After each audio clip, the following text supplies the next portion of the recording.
Jadi ada sebuah hadis Nabi SAW yang berbunyi, kata Nabi SAW, sesungguhnya ya taun itu wabah. Ada yang mengatakan dia pes, ada yang mengatakan dia kusta, segala macam lah pendapat para ulama tentang masalah itu ya. Tapi kata Nabi SAW, taun itu atau wabah tidak akan datang ya, kecuali karena atau telah datang kepada orang-orang umat sebelum kalian karena dosa mereka. Jadi itu adalah sebuah siksaan. Dan Allah jadikan rahmat bagi orang beriman. Lalu kata Nabi SAW begini. Tepatnya riwayat hadits Bukhari-nya ya. Laisa min rajulin yaqa'ut ta'un. Tidak ada seseorang pun yang tertimpa ta'un. Wabah lah kalau kita. Dan sebagian ulama sekarang sudah menjelaskan kalau ini masuk dalam ini juga ya. Masuk dalam corona ini.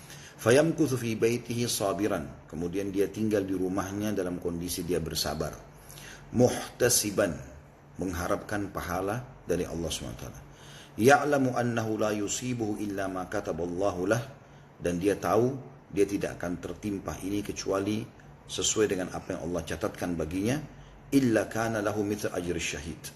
Kecuali nanti dia akan dapat pahala seperti orang yang mati syahid.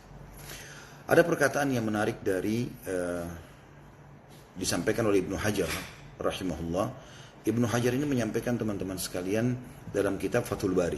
Fathul Bari ini buku syarah Sahih Bukhari, ya, penjelasan tentang Sahih Bukhari. Beliau mengatakan, iqtada mantuqihi, sesungguhnya perkataan yang dijelaskan atau yang ada tertera dalam hadis ini menjelaskan atau mengarahkan anna man ittasafa bis sifat al-madhkura, siapa yang memiliki sifat-sifat yang disebutkan dalam hadis. Maksudnya siapa yang terkena taun atau wabah dan dia tinggal di rumahnya. Kita kan sekarang disuruh tinggal di rumah nih dan lagi wabah menyebar gitu. Dia sabar, memang dia mau bekerja, memang dia mau beraktivitas, dia mau ketemu sama teman-temannya, dia mau hirup udara segar lagi di luar seperti biasa. Tapi dia sabar, karena lagi ada ujian ini. Muhtasiban, mengharapkan pahala. Dan dia tahu ini tidak akan tertimpa, kecuali dengan izin Allah SWT. Kecuali Allah akan berikan kepadanya pahala mati syahid. Perhatikan apa perkataan Ibnu Hajar rahimahullah. Dalam Fathul Bari jilid 10 halaman 194. Beliau mengatakan, iqtada mantuki anna man ittasafa bis sifatil madhkura yuhmal lahu ajr syahid wa in lam yamut. Sesungguhnya apa yang disebutkan dalam hadis tadi mengisyaratkan bahwasanya siapapun yang memiliki sifat ini, dia kena wabah dan dia sabar di rumahnya, dia berharap pahala, dia yakin Allah tentukan ini dengan kemahaadilannya, maka dia akan diberikan pahala syahid walaupun dia belum mati. Dan ini luar biasa ya. Artinya saya melihat ada hikmah juga tambahan. Selain memang ini hal yang harusnya kita bertobat kepada Allah SWT. Mungkin memang ini penyebab dari dosa-dosa. Tetapi kalau orang muslim sudah diuji oleh Allah SWT, kemudian dia bersabar, ya dia bersabar, dia coba bersabar di rumahnya. Di sini dikatakan di rumahnya. Kemudian dia tidak mati. Kalau dia mati terhitung mati syahid. Kalau dia tidak mati pun dianggap dia mendapatkan pahala syahid. Ini satu hal yang luar biasa teman-teman sekalian. Oke, ini yang saya ingin tambahkan pada malam ini. Selain daripada kemarin sudah kita jelaskan juga, agar teman-teman sekalian coba kembali kepada pengobatan-pengobatan nabawi, ya terutama untuk meningkatkan imun tubuh. Dan sudah saya jelaskan kemarin tentang habbatis sauda atau jintan hitam. Usahakan teman-teman selalu memilikinya. Saya ingatkan kembali, bisa butirannya yang Anda punya, ya. Dan insya Allah Anda akan ikuti di YouTube dan di Instagram. Kami akan angkat cuplikan yang kemarin yang saya adakan khusus membedah panjang lebar masalah habbatus sauda. Bisa dicampur dengan madu, bisa dicampur dengan minyak zaitun, dengan za'faran atau safran. Ya, itu kita konsumsi ya. Kalau masih bijiannya Anda punya sampai terasa pedas karena dia seperti lada, baru kemudian Anda telan insya Allah. Tapi jangan ditelan dalam butiran itu walaupun kecil ya, karena dia masih punya kulit. Sebagian ilmuwan mengatakan ini kalau ditelan seperti itu maka tidak akan ada manfaatnya, karena dia akan keluar dengan kotoran dalam kondisi belum sempat pecah, karena lambung tidak bisa mengelolahnya karena dia masih punya kulit, makanya digigit. Kalau Anda bisa tumbuk menjadi halus di blender, kalau kita atau mungkin punya minyaknya, maka kemudian dikonsumsi itu lebih bagus tentunya ya. Tetapi biji juga punya manfaat, sebagaimana saya bilang di beberapa negara, di beberapa kota kita ada orang yang mengkonsumsi cengkeh untuk membuat bau mulut wangi, untuk memperkuat gigi dan gusi dan seterusnya. Nah seperti itu kurang lebih habatus sauda. Jadi Anda bisa miliki itu, saya sudah sebutkan berkisar harga antara 150 sampai 250 ribu per kilo, dan 1 kilo itu sudah sangat banyak sekali isinya. Nah ini bisa Anda taruh di teh, di kopi, di susu, di air putih ya. Apalagi kalau Anda bisa campur dengan madu, maka sangat besar manfaatnya insya Allah. Itu yang kita bahas, dan insya Allah saya akan buka pertanyaan setelah ini kurang lebih 2 menit dari sekarang, karena saya akan coba juga mengingatkan kembali tentang habatus sauda ini bisa dikonsumsi di dalam dan bisa dikonsumsi di luar ya. Jadi cukup banyak kemarin yang saya jelaskan itu diantaranya ada udah luka, ada sobekan, habatus sauda bisa ditumbuk jadi halus, kemudian ditaburin ya, ditaburin itu juga bisa jadi obat, apalagi dengan madu ya. Di Timur Tengah tuh bahkan orang kalau kena pisau ataupun apa itu, mereka dengan yakinnya bahwasanya ditaburin habatus sauda dengan madu itu bisa tutup, dan memang tertutup itu. Saya berbicara dengan salah satu waktu sebelum ada isu corona ini, saya ada salah satu kerabat sakit di rumah sakit Persahabatan, saya datang ke sana dan saya sempat bicara tentang masalah itu ya, tentang konsumsi madu. Saya bilang coba konsumsi madu, apapun penyakitnya, karena kata Nabi SAW kesembuhan pasti di 3, kesembuhan pasti di 3, yaitu dengan sayapan bekam. Kalau kita mungkin juga sekarang menggunakan suntik misalnya, atau jarum maksud saya, kemudian madu dan juga kayu menggunakan besi panas. Nah, pada saat saya bahasakan ini, rupanya ada satu kerabat yang juga lagi mengunjungi di situ juga mengatakan, saya ini sudah 20 tahun jadi perawat di satu rumah sakit, laki-laki tapi ya, dia perawat laki-laki, dia mengatakan dan setiap ada pasien yang memang lukanya kita sudah berusaha untuk menutup tidak bisa, itu biasanya kita taburin sesuatu yang manis, diantaranya gula. Maka saya bilang, dan itu ternyata subhanallah kulitnya memang bersatu gitu. Nah ini sebenarnya lebih efektif kalau dia gunakan madu, seperti itulah. Allahu a'lam. Baik, ini insya Allah yang saya bisa sampaikan dalam pembukaan kita, dan saya perlu sampaikan insya Allah teman-teman sekalian, besok selepas duhur kita akan ada live, dan itu yang materi inti.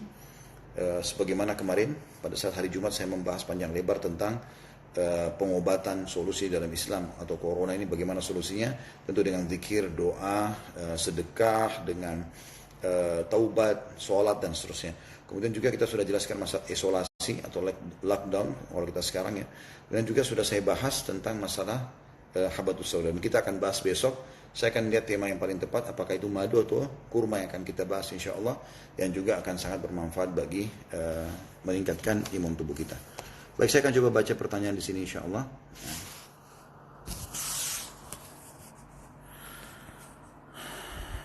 Saya seorang dokter gigi, di tengah wabah corona orang tua saya tidak mengizinkan saya untuk beraktivitas. Apa yang harus saya lakukan?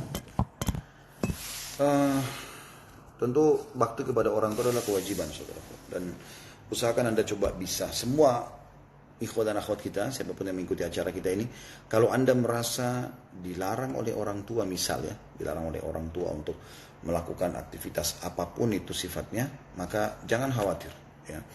Jangan juga buru-buru mengambil keputusan untuk memutuskan untuk tidak ikut, tidak beraktivitas, ataupun Anda langsung memutuskan untuk tetap beraktivitas tanpa mau peduli gitu. Apakah orang tua ini saya durhaka atau tidak. Tidak. Coba lihat, kalau pekerjaan kita itu sifatnya publik dan memang dibutuhkan oleh orang banyak, seperti Anda misalnya tim medis, apalagi sekarang yang berada di garda depan ya, mereka para dokter-dokter dan perawat-perawat yang Masya Allah mengorbankan keluarganya, mengorbankan waktunya untuk mengobati teman-teman yang sedang diuji dengan penyakit ini, maka bisa diberikan penjelasan insya Allah kepada orang tua. Dan jangan lupa berdoa, doakan agar Allah SWT lunakkan hatinya. Karena Umar bin Khattab pernah memberikan contoh kepada kita. Suatu hari beliau berselisih pendapat dengan Bilal tentang masalah harta rampasan perang yang dibagikan, yang harus dibagikan dari negeri Persia ya. Karena memang hukum Nabi SAW kalau ada harta rampasan perang dibagi 5, seperlimanya dikeluarkan untuk Allah dan Rasulnya, kemudian 4/5 dibagi kepada para mujahidin. Tapi Umar bin Khattab melihat ini sangat banyak. Untuk apa harta sebanyak ini dipegang oleh para mujahidin? Sementara jumlah mereka cuma 12.000 orang. Seluruh wilayah Persia, Rusia, Irak, Iran, Afghanistan, semua takluk waktu itu. Gitu kan. Maka Umar bin Khattab melihat ini lebih baik jangan dikasih semuanya, tapi dikelola oleh penduduk setempat. Dan nanti ada bagi hasil antara mujahidin dengan penduduk setempat. Kurang lebih seperti itulah kasusnya. Maka Bilal tetap ngotot, enggak bisa gitu. Apa yang Umar lakukan? Umar mengatakan, aku meminta tolong agar pendapatku bisa diterima oleh Bilal dengan cara aku mengerjakan sholat malam. Aku mengerjakan sholat malam. Maka Umar pun sholat malam lalu berdoa kepada Allah Subhanahu Wa Taala agar dilunakkan hati orang tuanya. Dilunakkan hati orang tuanya. Dan ternyata betul. Akhirnya Allah Subhanahu Wa Taala lunakkan hati dilunakkan hati Bilal.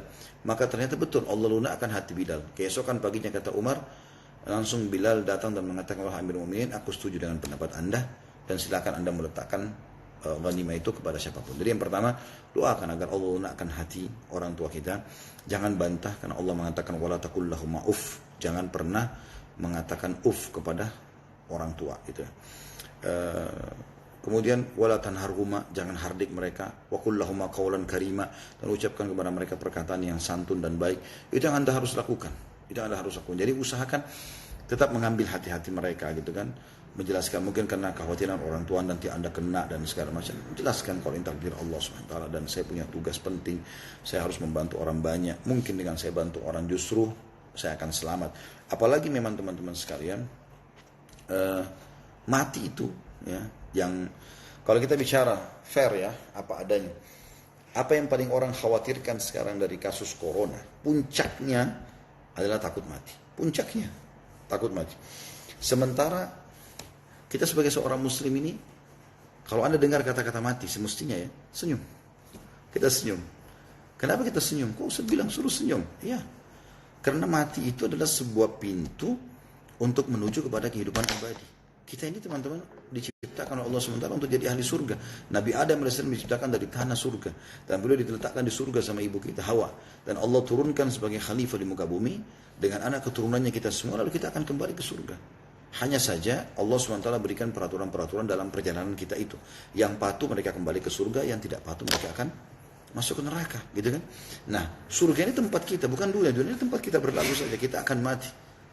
Dan tidak mungkin kita menuju ke surga, tempat abadi yang Allah janjikan dan tempat asal kita, kecuali kita meninggal dulu. Makanya para sahabat ridwanullahi alaihim itu, kalau ada di antara mereka yang mau meninggal, mereka tuh saling mengucapkan begini, so, berita gembira buat kamu. Loh, sampai orang-orang mungkin bertanya, kok bisa orang mau mati dikatakan berita gembira?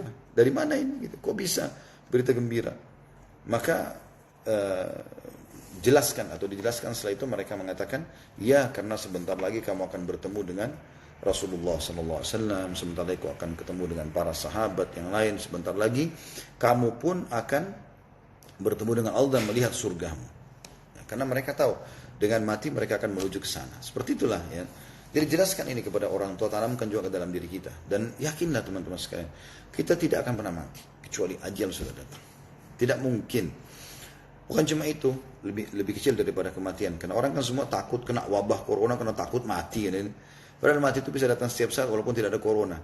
Kalaupun khawatir tertimpa corona, maka ketahuilah hadis Nabi SAW kepada sepupunya Ibnu Abbas radhiyallahu anhu, wahai anak kecil, jagalah hubunganmu sama Allah, Allah akan jaga kamu. Ya, selalulah patuh kepadanya, jagalah hubunganmu dengan Allah, maka kau akan dapat dia ada di hadapanmu, memenuhi kebutuhanmu. Gitu kan? Dan ketahuilah, kalau satu umat berusaha untuk menimpakan sesuatu padamu, kau tidak akan tertimpa kecuali apa yang sudah Allah catatkan bagimu.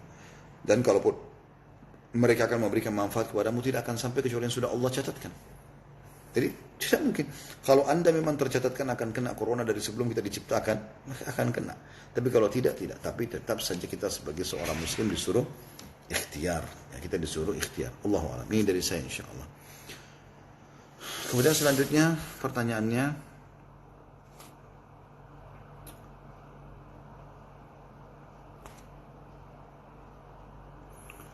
ya kalau di sini mohon doanya untuk seluruh Islam, tentu saja ini yang harus kita lakukan teman-teman sekalian.